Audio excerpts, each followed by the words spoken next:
Joshua bung khat chang khat atanga chang kuwa ania pathian thu ingai thang u tin heti hiania lalpa chia lo mosia thi nu chuan mosia rong bol tu nuna fapa Joshua nena lalpa in kat chia lo mosia chu thita a chuti chuan thola nang le heng mi pui ho zong zong nen hian Jordan lui hi kan ula an mani Israel tha te ka pek rama chuan kal ru mosia hena ka soitong khan in ke pha in ra piang chu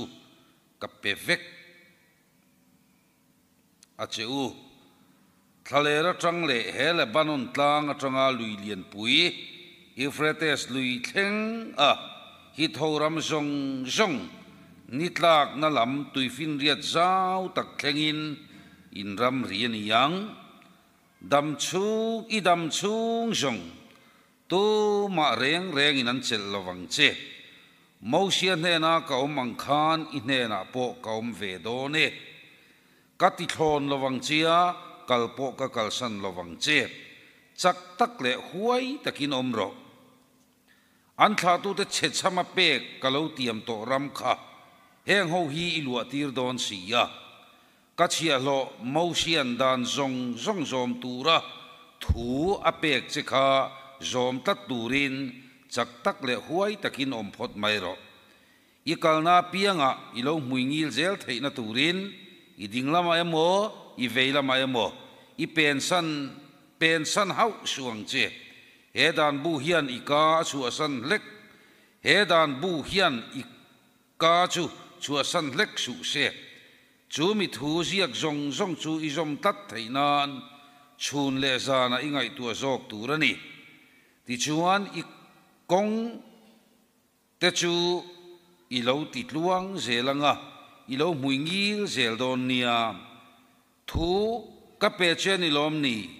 chak tak le huai takin omro lau su la zam hek su lalpa i pathian chu i kalna pianga i hne na om zel don alom ti na soya tuna hian kan sinot revival committee lam chuan operation Nehemiah kalpuin mun sanga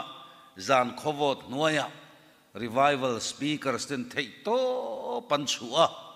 ti chuan tran pon lanasa an thorim ra po lalpan malasom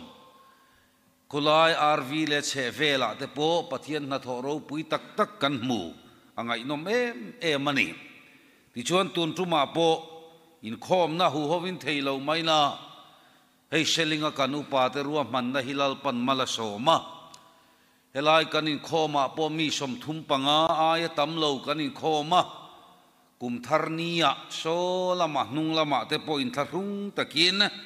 rui hlo te na ti buai te po an mel kan lo muwa chumai ni lawin in khom kan han banga pon lama ngai tha kong sira te e chi bai buk na te kan rin lo tak ko thana nin hlei ngai lo pui ten lom thu te min lo rila chu chuan karil ro khoi zual hle maya chu wang chuan zanina po hian apon lama mi te kha kan ker hle chewa intan pathian thucha kan ron soidona attention po lo draw thale zual turin pon lama ngai thatu zong te po kan ngen tak meu chewani chak tak le huai takin omro anti ringot mai hi chak tak le huai taka om chu kan du veka a thei si lo lai hi amangan thak thina ni kan khotang in malsom na kan dong ro pui le tok seling khotang in le lo han en tai la o kan sa chua avan ro pui em kan khuwa hi kan bel chian hian khothatak kan nin ka hetlat nom chen nana han mang chiam kan omlo helai road show le thilro pui tak kan lo mu nom chen nana khonge ni a bike thaber kan leiteng a kan va lei theina sa em kar changkang thei patop kan leitiang kan thei thup mai chuti rual chon chulam ngai tu ana ril ru chun kan la da tharia in le lo kanan sual sup shup mai te hi awahan pui tling si a em a mu nom ka ti mani in nge buai puya kan han che lui mai ke ma po kain chana seling hi pathian mal som ram rim kan nam a karil ruwa ka ti ani sumle pai tam tak compensate ta kan donga ko khan hne na so ma pakhat kan chung ruya chumi pia in le lo kan an sual sup mai hi mu avanu mem eng mo chuti rual chuan chak tak le huai takin thara wa hen kan om zelem he kum thara hian mo sia huai sen sia te ka ngai tua sum le pa ya problem au melo ai gupta ramlal berfaro fanwa fapavua ani chuan eng khange har sat na omang le omlo adu than tur kha kan ngai tua thaler khomual kai kuang lal na ram ro kheom lutuka va vai mai nge du pathian mi te ne thalera va vai mai nge du wa ai gupta ramalal ro pui lutuk tireng mai lal ro pui lutuk anga om khange du ani chuan mu thei lawa chuan mu wangin thalera va vai athang ta khania ei he kum thara hian nang le ke hi chak tak le huai tak chuan kan om ve nga mangem lalpa pathiani ami te hne na in short hi chak tak le huai taka ami te kan om theinan van pathian hian athil ti theina short hi Israel te khan en chin teule tuna kan mu hi a history lam han soi chiam do ni la hei le lama street preaching anga kalve tho po nga ya pon lama ngai tha kan oma hetlai biak in tlem te chau kan oma chu wangina history le khalam kha kan tilutuk theilo don ti kha chu chiang sa ngai ta ila ain sho na salutuk thalera lalpa pathianin tui takape mai tuma tui om lo na tuian pe theilo eng wangin nge kha thalera khan lalpan tui tak ape kher ami te ma ain sho ve mole lalpa hile ral ne nanin dowa lalpa pathian chuan asipai te tira real chuan mel masipai adeng lum treu mai ani chu tui pui luang lak lo lai lalpa pathian ati top le mai ati chat le mai van pathian hian ami ten thil dang zong aya pathian chak ber ro pui ber ani tian riat theinan lalpa hi ami ten hne in short hi zora ma nge po hian ram buai lai dolung le tubo in kar kan lai khan ko han ho kan trong traya van pathian ron in sho ta namen lovin min la chuak ram buai trangin soitura vatam inin chung kwa po lalpa hin sho na sang ngoro soitu kan ni boka keima nge ya po hian iswaro puina ni ro set ko han hovin min trong trai puya zora min trong trai puya mi fing chu dam reng tu rasiam kan ni lo cancer min zai mai ani hey sang ni le pasari atangin min zaya ka phing cancer hey min zai ngun ta dewa ngaya ka nei trep to thale tun tha hian ka phing hian en le do na anna le don trai khop mai enge an don ka relo ma selal pa hi ka hne na in short hi na ni ma na in showa ama chau karin theina turin van pathian chu in sho non in sho nona kan sar chunga thil ti thei ber ani hi ka hne na puang thin kovela damna doi om leinem kan sar te chu kan reve ka lom ti ro ti chuan khol mangin mi thiam hne nan thon tha biopsy an la chevek thathei to lo pon lama bladder da ngai amaro sumo ko han ho min trong trai puya min khongaya lalpa min au puya ai zol lama khonge ni ien vele chinteng doctor ina titlat ti chuan ai zol lama kholin an han en le ta helai cheto ti kha alut chale vek maya phing po la tha e ala tha e result min don tir le tat avamak em chak tak le huai takin lo om phot mai ro ama chau chu karin theina turin keima po lalpan athil ti theina puang me ka ni chu chu eng tin ya chun som sel don mi kheng ro chu dam reng tu ra siam chu kan nim ya lo chowang chun kan pathian hian zorama po tuna cover khilok na chuan December tha central lam mi fing te chuan Mizorama mi exam ngen ti kha sang ruk chuang aya tamponi thei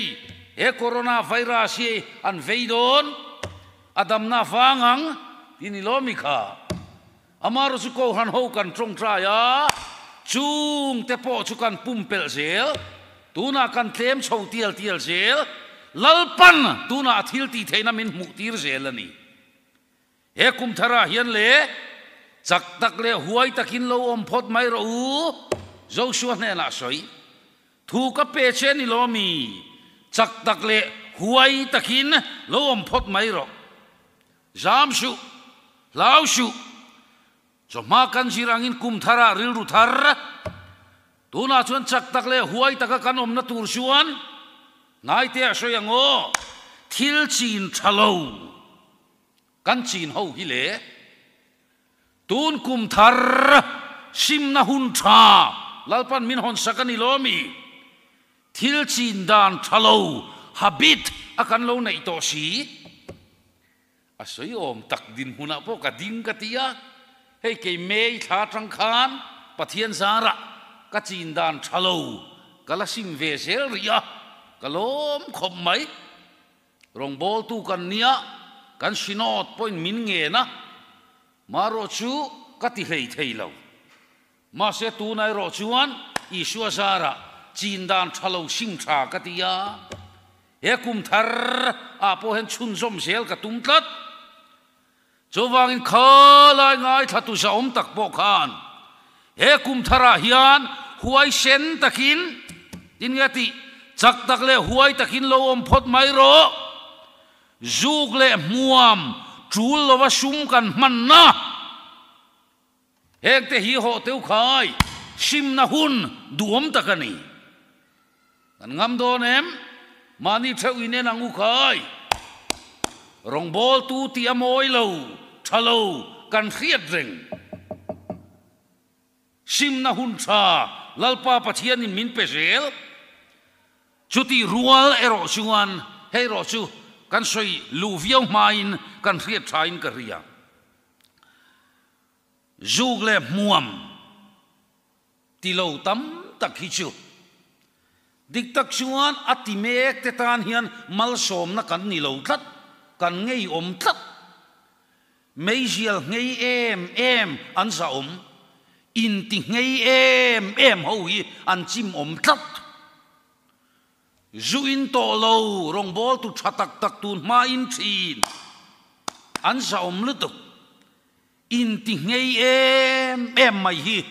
a in mek te tan thamuan na kan ni lo tlat hei motora kan han chuanga tun lai kan khovela changkan na in a hril chho sel zuk le muam ti chu kan chep tual mai chuti line alati ve me ka kha anom tat sia ngei du la ngei lo in buat sai mek te po maro chu in la ngei em mai khan omani ti chuan mangang tak main chuti angat la ti mek te chuan tui bur muam sada muam meizial su ngoro khai meizial su kachak khop maya ponan kan dak fakanga voini chau kan pakanga re mayang ti chuan in khet hiam theyang em o kapu suro ke ni po kan zuk lai jon kan suna salom kha rui po kan om lo kha kapu suro ponan vadak faka ngong sei to kan dak chuaka in tharung em in an lo lu ta chuta le ngatinge in tharung lu tu kan ni kha kapu ke ni po kan zuk lai jon kan suna sa sin in tharun om tu in la ngei tep mai lo ma à mùi tuế lâu tí chứ phú ngét mày ăn chả có mà nè tí vắc mày ăn chả có mò in là ngay lướt tục mấy giang ngay vàng á sa đà ngay vàng á ngay lâu te tui bún ngay vàng á dùng niệm em mà ni in đã cha em chú om về thầy thấu chú tí rùa lê rô chuan mò azu te po hian he kum thara hian chak tak le huai sen takin mi ponan ngei theya dik tak chuan pui pun na po hian mo zuk le muam ti chu kan chep khat khoya po changkan na hian a not zel khoya po ni vet rama changkang tuala zuk le muam a nok tual mai han ti ve khang lang ila khopuya kan kal khata mani Mumbai kan su kem te zuk le muam ti na mun kan entry na ai kalai sai airport a bom chungan khung khoma an khutul mai ai paron hian ang lo sa ringot mayan presbyteria ko thana phei chuan bial khom puya sinota zuk le muam ti ho chumo khilan ngai lo zun in bula kanin mukhom tiel mai ani avahan zaum berlo em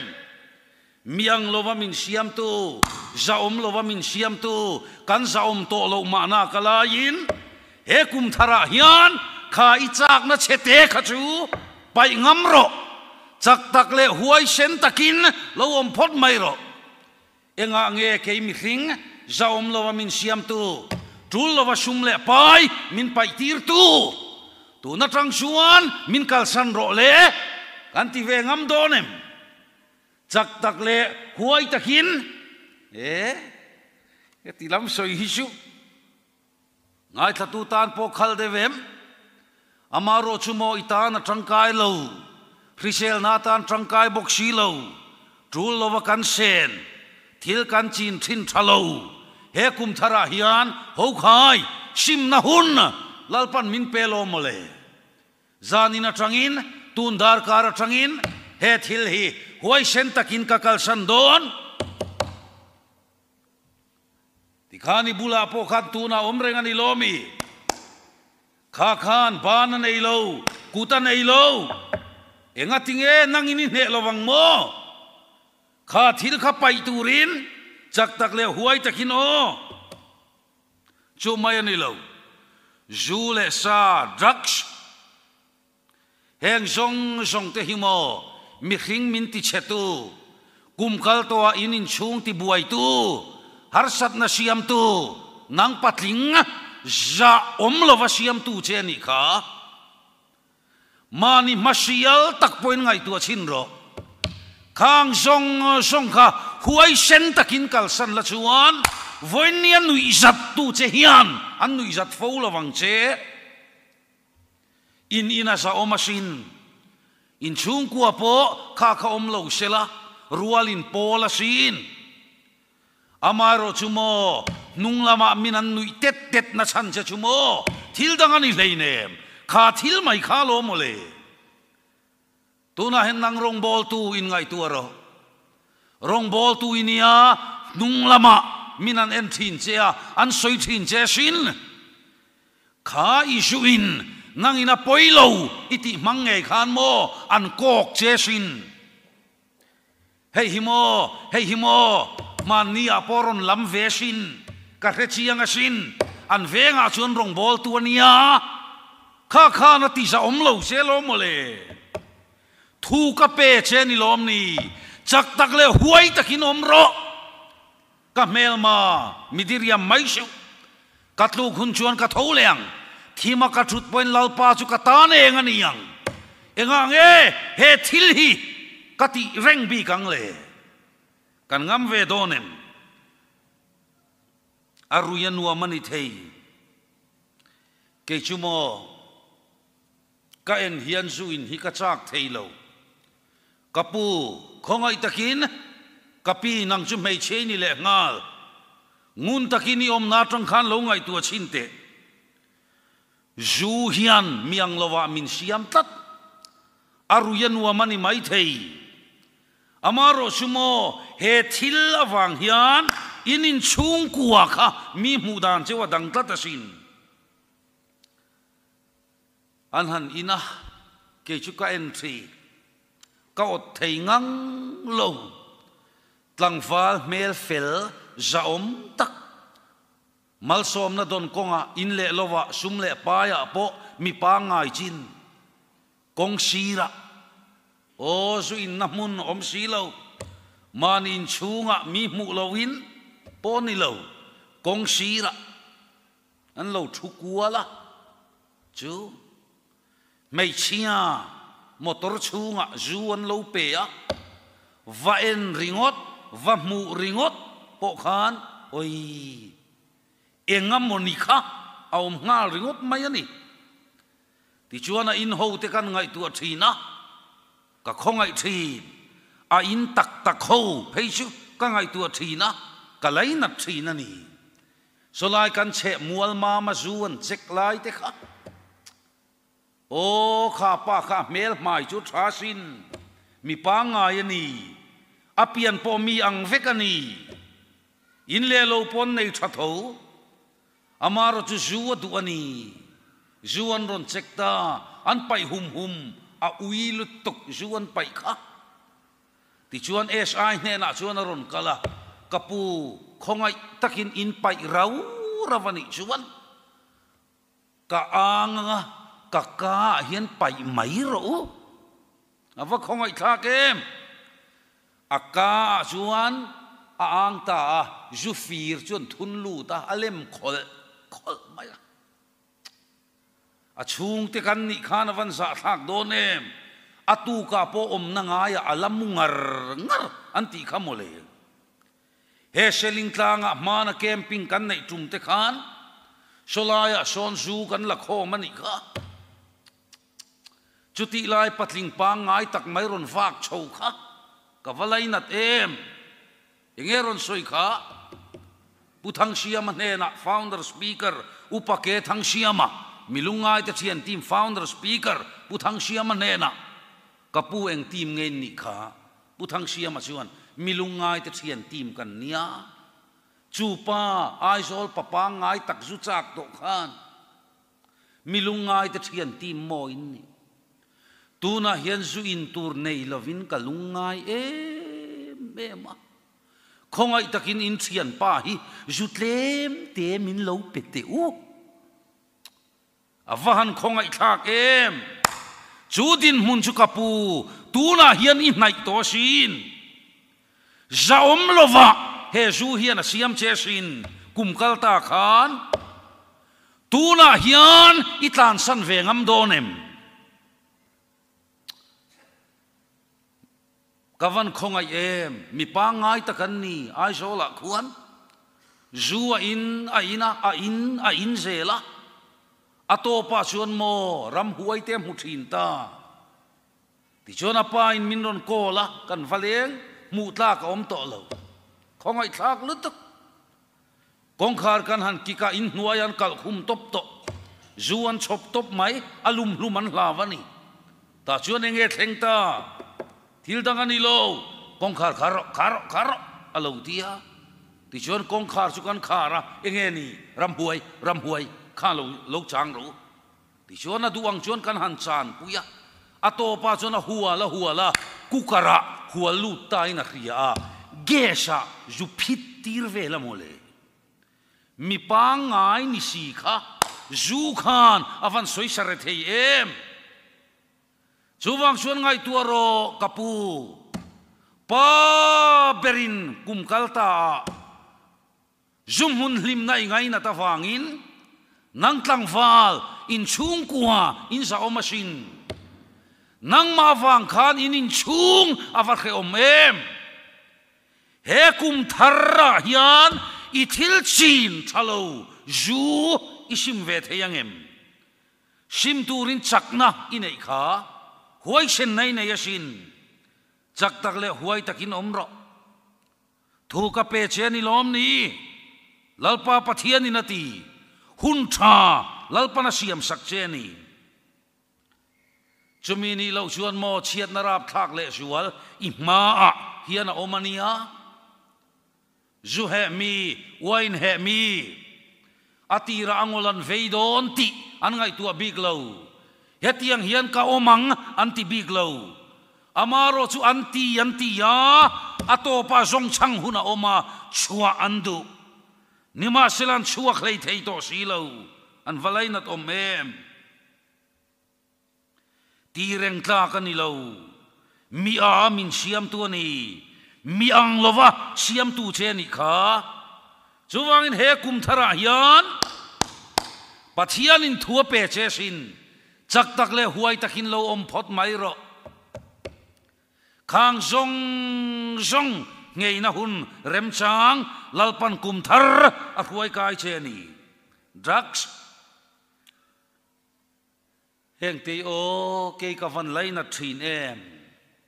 tlang wal moi tak nula moi tak chung kwa ti hlima ti lom tu tur proxy von lar lai te kha kamit thla lang thin tuna hen khang ai rap thak number 4 a khianan soi peichu tuna met a local zel zorama cham na sa len ti chung sumo then khat jinga chon ching ne beram vun sin rong bon na chel mek jinga te po hetiang ti hi om thei an ti ani then khat chuan khala ya tlang wal fel tak po kha khotlang po hen sualan ti lo che sin maro chu I thil ti kha ngai tu ro kha khan chiat na boya a ruai lu don che arab tha ka sin o ke chu ka ngai tu a thin an top na hi ka thira ti reng tlak nin ka hello ti reng tlak nin ka hello zu top na te en chin te u an ina an ti ya atopa chuan mo an mong tam ti zong zong an biang ain son chou ve ka moti mai tu mong chuan nei amaro chu vong a om to lo jing mai phi na turan en vung vunga an kuta khur dera an in zo fet maya an maya arngenga tam em maya an nara tok sen tur mai boksia kapu kan holo che kha nang ma ti chetu khai kal san ve don lom ni chuwangin en zelte sual setanan min bumdan hirap thak em amak em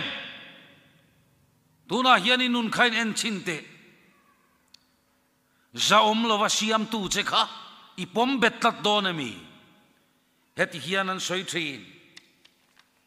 karil ro om reng thin sipai bang chan chin te khin thua an soi thina sipai reng hian tun ma chuan tun ma thilani komol an sin thin an kum khopon pui ve ni an du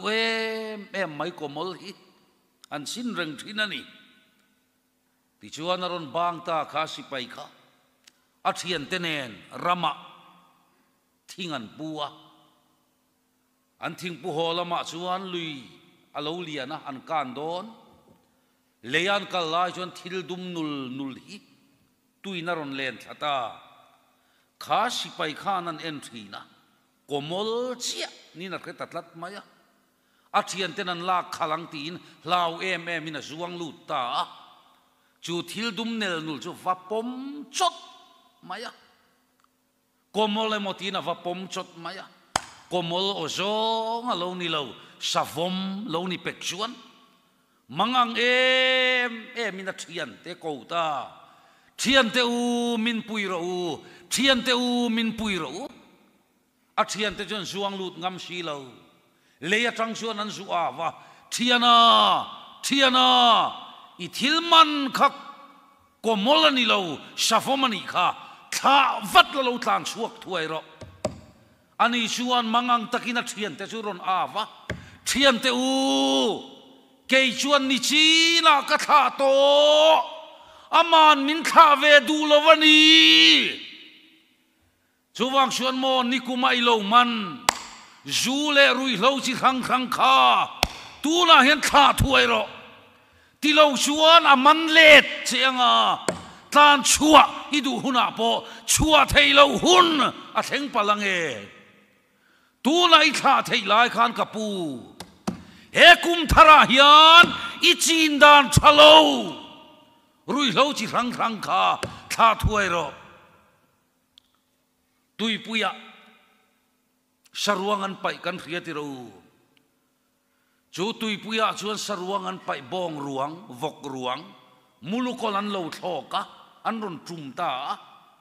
chu saruang chuan tin riam tak mai zum tak chuan an thama ti chuan an tham lut het em saruang chuan peta an eya an ak duala tuyan ti lut tok a ril ten pet chuaka apum puya ko chung an ak duara tuyan ti em maro chumo an maloka khan leng kir sang lutuk maya omani chu chuan ngai tua hlei thei lo tuyan ti em alo mole ti chuan an sa khatuina len se la an maloka leng kir sang puya om to si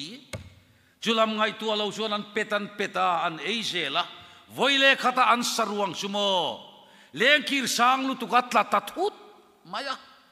mulukol ho chuan tho chua hun tian khria rang takinan than zar duai maya anan thok chuak dona amaro chumo kha saruanga khan an tin an lo ham thuk man lutuka o an thok chuak thei talo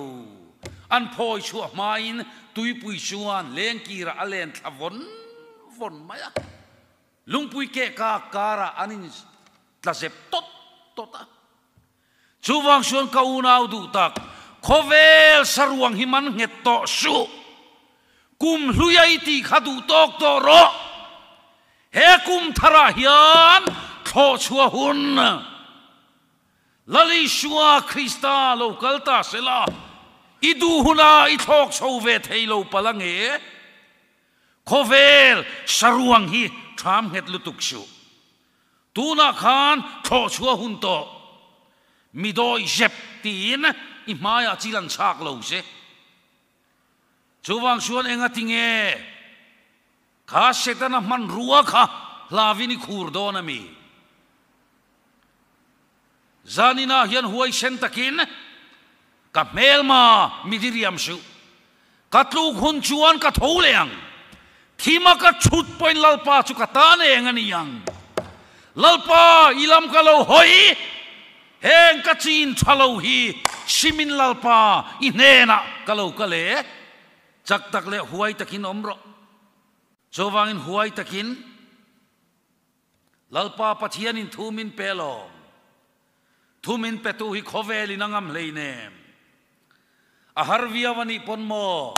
ngai thatu sa omtak bultran ve mairo cho ma kan ngai thakang khan mi ponan ngamasin chungin khom han rot mai te hi ati thain te tan chon thil ho takani thei tingai lo tan chora har khopasin ma se chak tak le huai taka lalpa rin chanati te chu lalpa pathian na choi moi mai khopa khata po chungin khom man nei don chung ko member panga chawan ni aman puitu tenen pani nen pasari anvain pasari pa bermai kha chungin khom tur anisia aron dingkhur trai maya tun ma su in thi nani amaro chumo achin dan thalo sima lali shuatan ain petlat tolo mole alo ding chua ka khur bab maya mi pasari lek ma thu soi chu hei mi pui ma hian ka dingai vak lawa tun hi ka voi khat din nani ya mi pasari lekha amu mi pui vek maya ma se chu chuan athil tia thul pha lo ati zela tuna rong bol tu sa om takanita chu mai ni leine kan pu hova kan kem tum khan papakhat piang thar kan pu in trong trai turin a soma kapu nangai thatu sa om tak nangai na ro pui bik lawasin nang ai na trong trai khát pal mai thei biak ina ngai na vak lo tun main amar chu chu som na chu biak ina achang ta sia toelaron bat luta worship manara revak lo buthang sia man trong trai turina som ta sia akhur bab bab maya aron ding chuaka worship manara relo kathiam lo aron tiringot mai ni mase pusia man local la heta hanron trong trai ro pathian ne na aron dir aron trong trai a athiam lo khop achan chinan soi pheichon ama soi pheichon ein khom khat khop kum tam to takani putarani to kanau pan laya biak in natla na kapain han kalve ro atia ta chon ka han kalve a kan ban donin upa pakhatin biak ina bong tu tho wada lu te atia chu bak chu biak ina kalalut lo ati avalut khat te lulem trong trai turan som poina thiam lo wasin aron dinga le mai mi ching angule mai mi ching trong trai ya olal pa hei karon ti buai khat khop sia tia tranginan trana nui lo har khop ato pa isua mingin ka dila che tina chang po hello le du to kila i mengle to ngule atile maya kan meng vele mai ati amo tuna chon chung ko sa ta kan ni to sin nang po chak tak le huai takin omro zanina hen midang ka ker lutok sho ibula mi awang khanin unti cheshu chak tak le huai takin om mai ro ale top jante ni bokama ni point enta ila keite himo lal isua awanga hedin huna ding mai higani tun main mi om kanilo tuna ka om thut katilo isua awang ro chuan ako han suai tu le ako han suai tu pastor le upa te wangin hein ma kan han ding ve tania ke malam kain en phejang ka zak thin tun truma kan upa ten min han som te po hi zak theilo viau tura hian mitam taksion min ngaya nia pulpita kan chevel te kan in en hian mo in oi mo oi love mo thudik ka zak thin ka thu soidan kan en te hian mo mi ang lo ang ka ti thin soi that ve mai om so ti vak vakathil ti te ka en ngam lo ka thu soi te hi pathian talent min pe kania mission veng arong kan bola mission veng upa chuan pungai om I talent mangam ro hei talent danglam lalpana pe chia mangam ro upachal nuna mission venga kathen inani I talent mangam ro pathian in he talent himin pe a chak tak le huai takin keima ina mithiam ti dan te sira kan ti vel chuan lalpan min mang thei tak tak lo changkan ve kan tuma ei ko han zara pathian ro puina kan muwa hei hi hebrai tonga chuan han ti vel hian mo karong bol na reng renga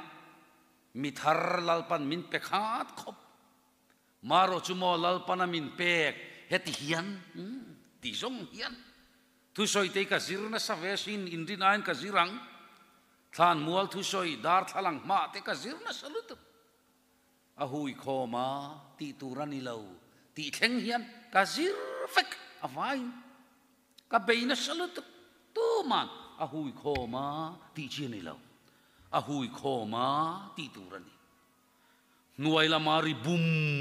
bum maya ti chiani lo nuai la mari bum buma chu posi te ka zirna sa nal dewa thu soi hitu mila ka thiam lutok dar thalang ma kan treina neki cross isuana mangai che nanti kudzung chalami ko turani lo kan tilia neki cross isuana mangai che ka beina salutok upa holom dan tur pasor lom dan tur ke3p lom dan tur ko han mei chelom dan tur ka ngai tua ka beina salutok ma selal pan khia ka thi si lo Midian ho ngai dan Gideonan ngai tu alai khan Gideonan rala ne ngai lo ato pa chuan lalpa thu chak tak le huai takin omro Gideon iman ruah mang mai ro lalpan mala so mai lo male chowang chuan nang le ke rong bol tu pathian tri mi ine nang ukai eng ma kanila amar chu lalpa min khuai dan kan ena zani na kan thu hi katan mal som na ni tlat kelian thanga kema damlo na wangin khuai chovin ka omta tun ma chuan in rin ain ka mol da yania heng soi te hinwam lo ma se kan thu pui na zira ti chuan in hlan na siam ta kelian thanga chuan ka buai vek athu soi song song ka pai lo lali suwa pan mai khakati turani migin lo ngai dam to afapa katan fa na trangina lo chuka leya ka shuala wangina thia chu ka rin ngam chuan ngai damin ka om ka revek maro chumo mian dinga an mitui te tla ka mitui tla velo eng tin ma ka om shilo I shuwa chu ron pan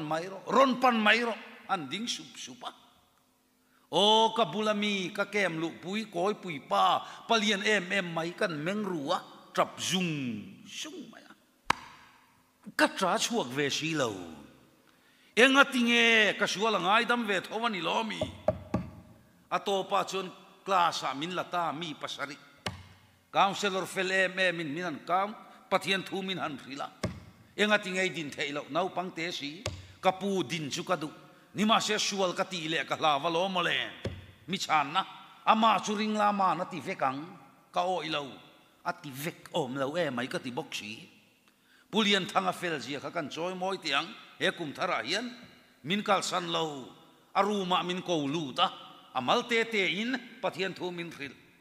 ato pa chuan heti ngot mai hian chandam kani hi kanun hluile su nu chui ve lo kathil sual ti zong zong po ngai tu alo ama kapan chuan ani chuan min ngai dam lali chuan ne na kain peveta eng mani chuang lo pulian thangan laron thangta lalber sipai kan ni thi senatlan kan ni ti kan sang kan sata eng ma dang lam na om lo tuna kan sanon leang kut ben vektur kut kan benga elai kala thiam chiang lo chang ni na kan saleanga isua nei to tu song song in chung lama ban phar tu an ti le a chu in ti pa lai ka phar om lo mai a kut kan beng mai ti khan phar vek ro aron ti kan in ti piang thar lak lo to phar lo ngot chi ni lo phar ve a sang devin phar ro ron ti le a lau thong takin kan han ti ve le a an counselor pakhataron kala kabanaron mana zakpan lam su aron ti enge kapu zakpan lam khati khan ti su junglama pharro pot cholop mai min dim vak lo ti khan tui lo me min mengkur chukin kan ti ve a chutia kan ti la chon kabulami chuan so om to lo aron ti ha kan la thale ta ti khan kut kan benga so lo kal le do na ti kan lo phar le ti khan kharingot khakan ti danani nima sela hun le ni te ral sel camping kan chuak ta republica kan venga kan ko rana kan hota za ti chuan nu le pain min lo hua ka biak in kota che kapa chuan ngai pui piang tharve em o kapa sual ka ti to don lo kapa trap ta mien tam si hallelujah fa pathar ka nei hallelujah fa pathar ka nei anti chumo rin ai na za thak eng ma tharna om chuang si lo ti chuan khati lai khamo piang tharin lom lai arin tal lai ani rei deu to zana chuan pasai bela local ta mama zan ina testimony in soidon anti mai chu ai re chu ka nei lo testimony han soi ka chu tuai ho tia ka lo ngai thin heng vel hi chu tun ma chuan chu khá làm khá chú căn xin nó tin soi chiam po tru la ti lo tin soi po thaber lo chú ril ru chú chang a lo chua chang hi om ve le thi Reverend Chan Chin Moi soi hi dik le tu speaker te kan ngai sang lu tuk thina ti tak taka jon mani loka kalfa ta tanga ron vak chuak mai mai khan nia ti hi ke ma hin le usual hian kan thre thina he pai ju soi dik mange o ka ti thin chu engei soi chan kha ti chuan le soi tu ring kan in buat sai ta ka zak si o kamis kain thun lut ngai lo katiang si kha kamis in thun lu ngai ta sia smart shoe kan han bun ve a ai ka mu sit em thin kal ri thup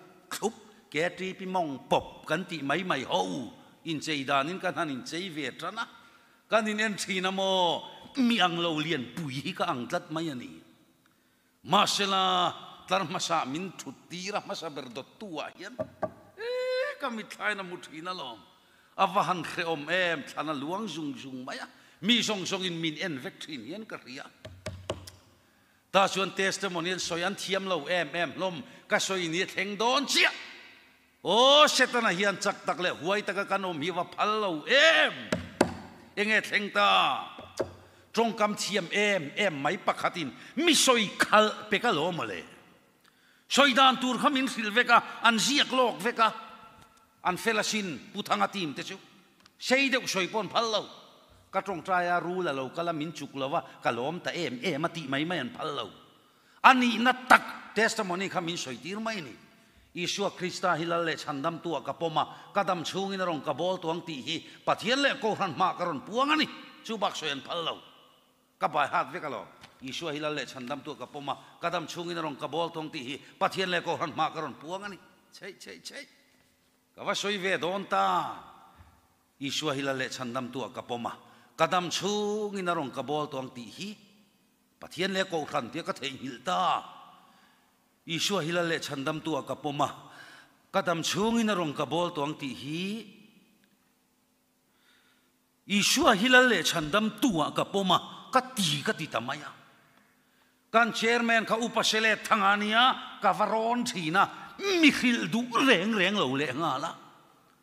in khom khan khat vekan tiamo pakhat ma ka mulo reng a eng pupian ka remaya ka thut na nga ya ka thut le lai ka hello reng ani chuta le ka saklu tuk chumo ka ho tayang ka tiani ho mai lo chuti ngai na om lo za thak ka khur na salutuk ma se ne faram missionary thin puthang chonan min lo chi baya I soi salutuk ati lamu mai khoi khange thatur le ka ngai tu thina kapuri mo katia o ri e thalut tu kati ti chuan min tinuam dewa chusulom he kum thara hian mo pathian hen fakalom keini rongbol tu te po hi mo in fakte hi re lawangu tual chunga pon in chi baitel te langu rongbol tu pheichu anron chuka e chi bai soi thale mai hanti te khan turhil tu te kha soile te cha ko mania cher chur che chuana tiang mai tia soi reng pomo nu ho muthu der ti reng soi har de vania kan seling khopuya pomo thu soi khodang ai ke har sa ka ti thin chu nu ho mun danga chen amen hallelujah tien lo tia min pam trang thina seling nu hồi ngồi chắp mẹ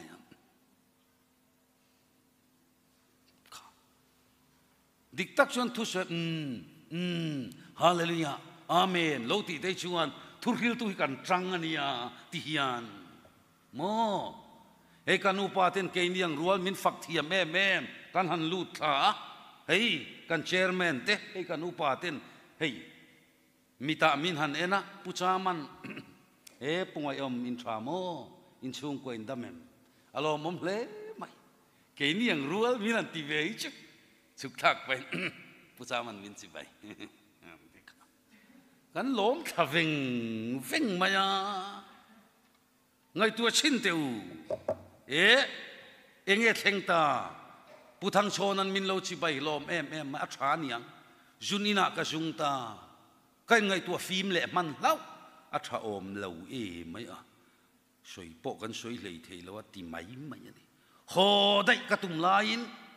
chak tak le huai takin om ro lal paron in rol le ta mai kinan ron puanga zanina leng khom hruai tu in arem chan lova wangin kelal ngai oman bible chiar le trong trai na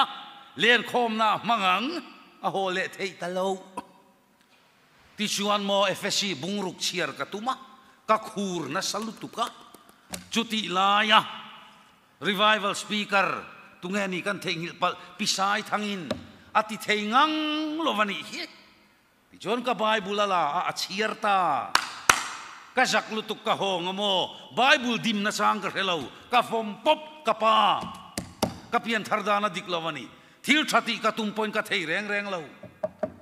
ka pa te chuan morong bol tu chuan thil ta an nian local le ta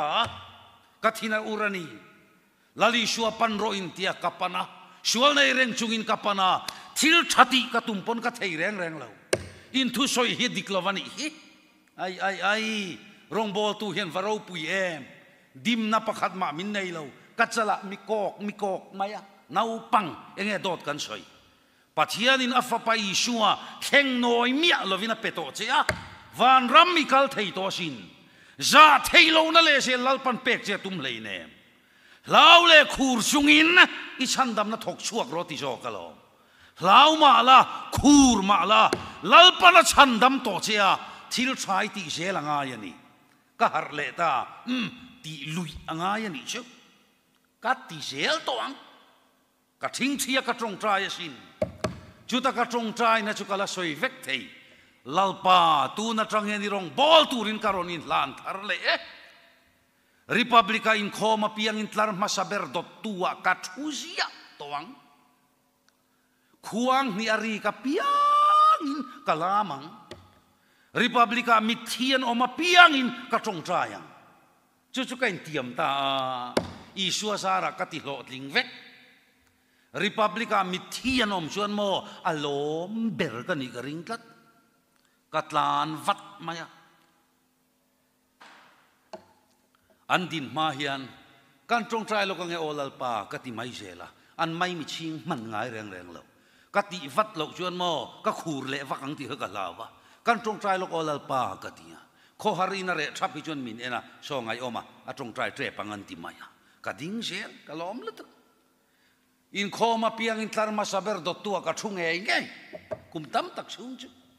tlar hnung le tlar ma hi nang thot lo tlar ma chuan mo lam don pona ol sama a hnung atang chuan a ti rei thei tlat lo so wang chuan ka pom em chu hei nula bo biak ina tlar hnung chu rut hi chu arukin na van pai du khop an ti tlar ma sa thungam lo char tlar hnung chu rut chin chu tlar ma sa thu to reng reng chu nupui tlak mi thata kan ni ti hi ka pom zong ta kan ni ti chuan le tlar ma sa hi lo khat vek to ma se ka pheinal na la khoi mo ka te ka thu dui ram zel a sar so ten an theta ngai oma thu le thowang an tia chol ni sana ka kal tlai pon mo ka thut na tur an da ol rim a sar ngai lo van ni le kan chep ting ani mai a ka thu tho zel khoi mo ka ti ti chuan khuang pu ten khuang an han vota ka na pa tiang ka ding rim ti khan ka thiam mo thiam lo mo thi sen lu thi tiang ka ding dai do ti khan ban ka phar ngar mai ma se sa thak ta chu mo khuang puin o la pa i mal som ban ka phar to sia asang lu tuk la thale ruan ti hian om ngai na om reng lo mangan thak ta kani ka tu khum te ka sui vel mai ti khan an lak le vat lo phei chuan ti ngai na om lo thut le zuk chi ni mang si lo kati khan kati lui cho wa zanina chuan hei I suwa sara heti hianin ma ban te ka pharngam ta chak tak le huai takin lo om phot mai ro thu ka pe che ni lom ni chak tak le huai takin lalpa pathianin lo om ro khai he kum thara hian sual sipai ral nen kanin do sel don kan thil chin thalo te simin atharin ril rudang lamin lali suarong ibolang u thu ka pe che ni lom ni chak tak le huai takin lo om thot mai ro lalpan min tiani athu tak lalpan mal som ro se amen.